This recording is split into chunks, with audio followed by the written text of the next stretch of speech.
While it is still fresh in my mind, I want to take up several units of your time to talk about the first anime I ever saw, barring like stuff like Pokemon and Yu-Gi-Oh! Rosario Vampire. No, I don't know the Japanese name for it. I think it was 8th grade when I saw it for the first time, and I absolutely fell in love with the characters. I fell in love with the art style and sound design, and I thought the voice acting was great, and I watched the dub back then, and it's really annoying to find a sub for that show, and yes, for this review I did go back and watch the sub. And it was, for me, at that time, a 10 out of 10 anime, and I was a fucking retard. Now, for those of you uninitiated into this 26 episode anime, I'm pretty sure it's 26 episodes, it's about a boy named Tsuneyono, who accidentally goes to a school of monsters named Yokai Academy, because an inept father picks up an entrance paper from what looks like something in a church. I'm going to take this right now to say there are a lot of lots of gothic art, and I fucking love it in this show. Now, the school was originally built to promote the existence between humans and monsters, and thus all the monsters in the show take up a human form, and they seldom call themselves monsters. What they do is like a 50-50 split between them calling themselves monsters and then demons. Now, he then very quickly meets Mocha Akashiya, who is a vampire and S-class super monster. If I must say, a vampire in this world would be on the higher tier of S-class, as they're able to defeat many other S-class beasts, monsters, demons, whatever the hell you want to call them.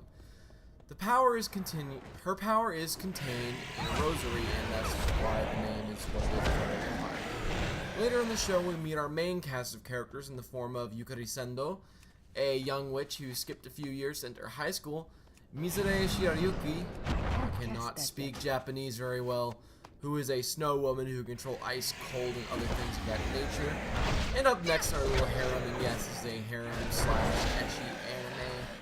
Though, and I know that turns a lot of people off, I fucking love it, is Kurumu Kurono, a succubus, and they all have their little episodes introducing them, and in the second season, Rosario Vampire Kapu 2, they also have their own little episodes. I will not spoil them here, and I recommend watching them, they're actually really funny. Now, as for lesser characters that still play a pretty good role, we have Ruby Tojo, who becomes much more prevalent in the second season. Ginei Morioka, the head of the newspaper club, a pervert, of course, that's an ecchi. We need at least one perverted motherfucker, and an S-class super monster, werewolf. Then there is the second S-class monster, another vampire, Kokoa Shuzen, who is Mocha Akashiya's sister through her father with different fathers. There is this running joke of her constantly trying to draw out Mocha's power, and whenever she does, it's almost as if she's getting off on being beaten by her sister. I don't want to talk too much about the comedy, though I will later, as in comedy it's hard to say what went right or what went wrong, especially when talking about a series as a whole. I honestly recommend you watch it if you want to know more about that. Some people may look at the show and think wrongly that it's very action-oriented. Well, nope!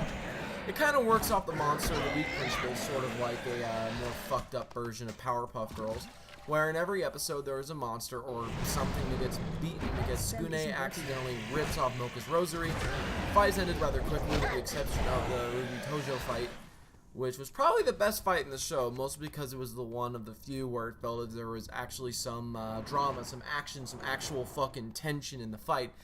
There's also this running joke where a bet says how many seconds we're in a fight. 80 seconds, 60 seconds, 72 seconds, etc. Now, I do want to talk about the animation itself for a spell and the actual art, and it's okay. It's pretty standard for a few years ago. I believe this anime was released in 2010, 2009, something in that region. And in the second season, they did a lot more with the cinematography and a few animation tricks that made it a lot more interesting to look around for little things in the background or even on the characters themselves. Also, later in the show, it started to become almost parodying itself and parodying anime and animation in general. It's really cool, some of the little tricks they do. Now, the animation itself moves pretty smoothly, and there aren't a ton of those 3 to 4 frame animations in the show. You know, those little things where their arm moves, or during, like, something where they're surprised or grossed out. You don't see a lot of those, or at least I didn't notice them, and I'm blind as fuck. Now, the sound design. This is probably the best part of the show in terms, like, of mechanics. It's adequate. It's great. The sound effects were snappy and varied. The music was great, and whoever they cast to sing, I think they did a good job. I really don't have any complaints on the audio and music departments.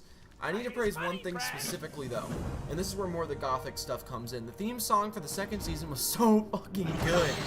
It has this disco sound, but mixed with a bit of that disco and some gothic themes in the actual video for it.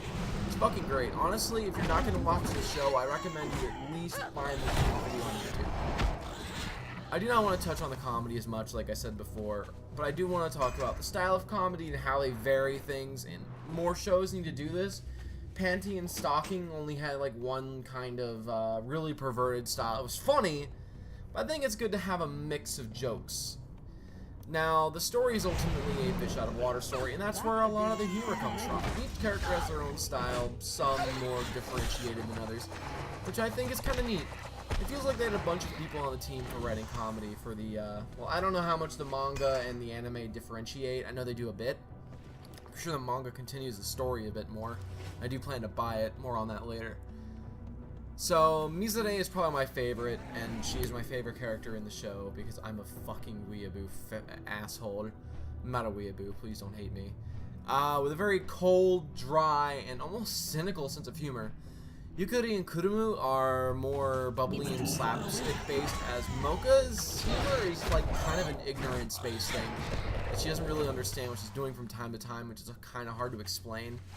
And well, Tsukune is a fish out of water, so that is sort of self-explanatory. Now, I do want to say, did I enjoy this show? Yes. Would I watch it again down the line, maybe like a few months or hell a year down the line? Fuck yeah, I love this show. However, there are two shows I need to talk about when talking about Rosario Vampire that both the style of comedy and the concept a bit better. Hayore Narako-san, whether you're talking about Season 1, Season 2, or both together, do the comedy aspect and the whole idea of the harem, sounds ecchi, style a lot better in my opinion, and the comedy way better. While Demon King Daimao does the little magical school bit better and its whole idea of action. And I do recommend both those shows if you're looking for sort of a comedy, although Demon King Daimao is very ecchi, and I wouldn't call it a harem, but it's kind of a harem. It's weird. However, in what the whole thing I have to say about the difference between Demon King Daimao and Rosario Vampire, with their sort of school-based settings, is that in Demon King Daimao, monsters and magic are common knowledge, while in Rosario Vampire, everything's hidden. It's sort of like Shadowrun, the Dungeons and Dragons like game. Now, overall, the show has its faults. I know I've just spent the last few minutes praising it, and as much as I love it, it's not perfect. It has some very generic fights and very little tension. Sometimes the comedy goes less funny and more uncomfortable. The harem can get kind of weird and uncomfortable from time to time, and this is coming from a guy who, I really enjoy harem ecchi animes. I really do. Not reverse harems. I don't know. Those are rare and they turn me off. Maybe that's because I'm a guy that enjoys vaginas. Now, overall, and maybe this is nostalgia, I would give this a 6 out of 10. Supposedly the manga is better, and I do plan on buying it because I didn't know. Don't do that! Support the developers! Yeah, I'm gonna buy the fucking box set. I kind of want to read the manga. Supposedly it's a lot better. So when I do, maybe I'll talk about that and some of the improvements. Although the anime came after, so you know what I mean. Alright, now I do want to say one last thing. Be sure to like and subscribe. Also, if you've seen this show and want to share your opinion, be sure to do so in the comments below. Bye.